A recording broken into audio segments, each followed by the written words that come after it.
Hoje eu resolvi abrir esse livro, o livro da história da minha vida.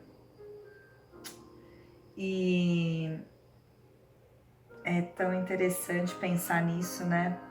Pensar o quanto que eu tive medo.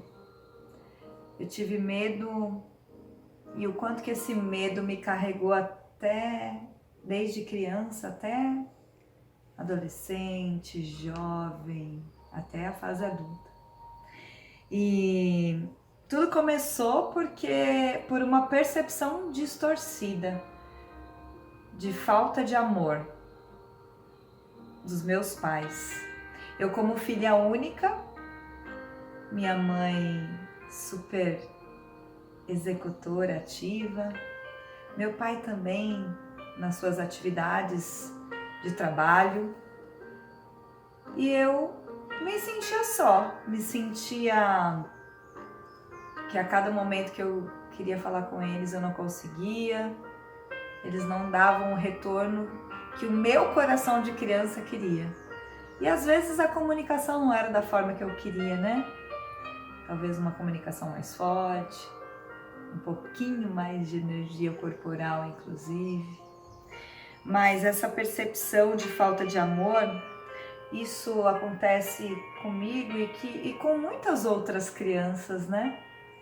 Essa concepção, essa percepção esquisita de que os nossos pais não nos amam. E como que isso interfere muito, porque eu lembro que isso me fez ir para o mundo, buscar um amor nas amizades, buscar um amor nos relacionamentos, inclusive muito nova, buscar inclusive tudo fora do âmbito do lar, buscar fora no trabalho, comecei a trabalhar cedo. E o mais interessante é que quando acontecia algo no sentido do que eu falava ou do que eu mostrava, das intenções que eu estava colocando ali em alguma ação minha, por exemplo, no trabalho, eu sofria demais quando essas minhas intenções elas não eram vistas ou reconhecidas da melhor forma.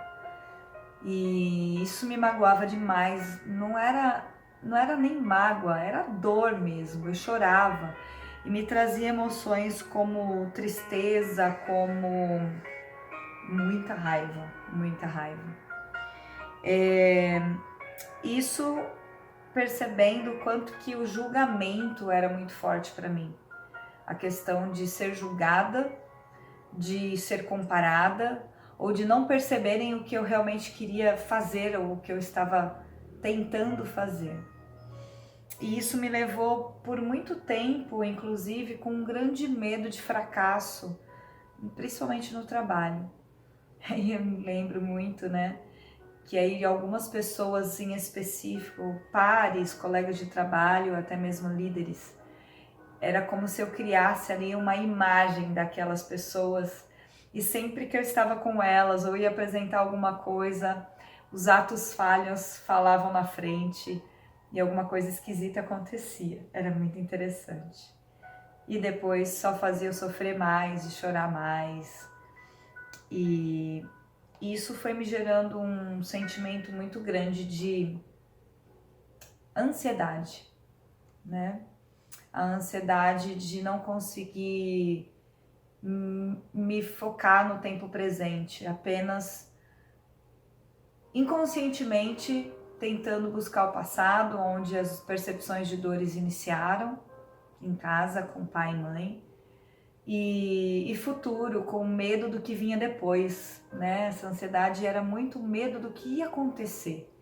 Meu Deus, como era ruim. Trazia o esgotamento terrível, uma sensação muito...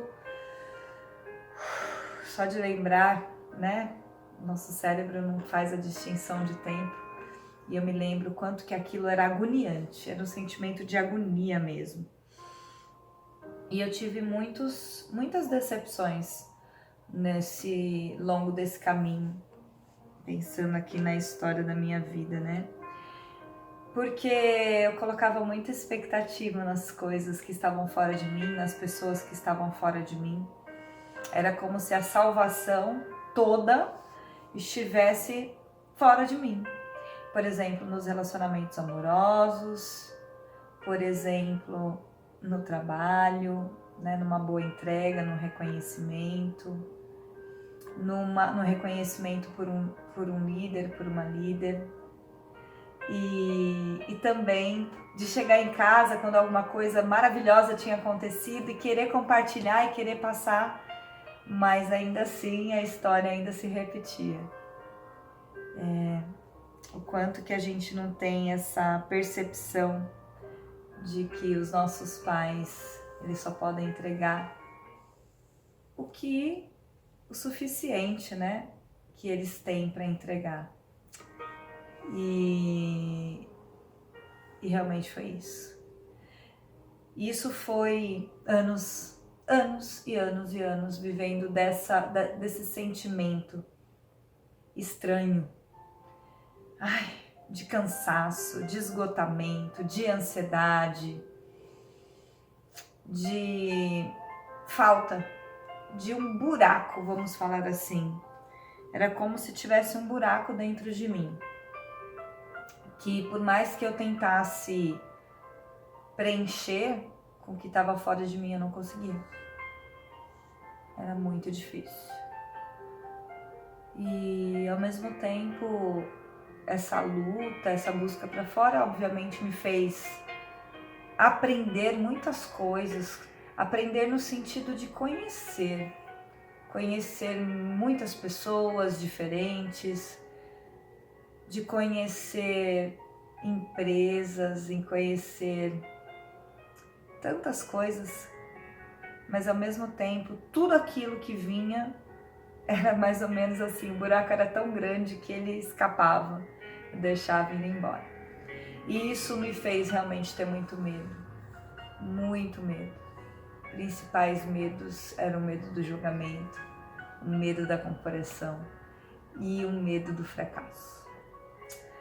Mas em algum determinado momento aconteceu uma virada de chave e eu quero contar essa parte dessa história para você.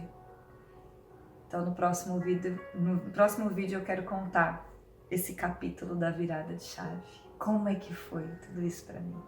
Se você estiver interessado em saber essa história, é só assistir o próximo vídeo.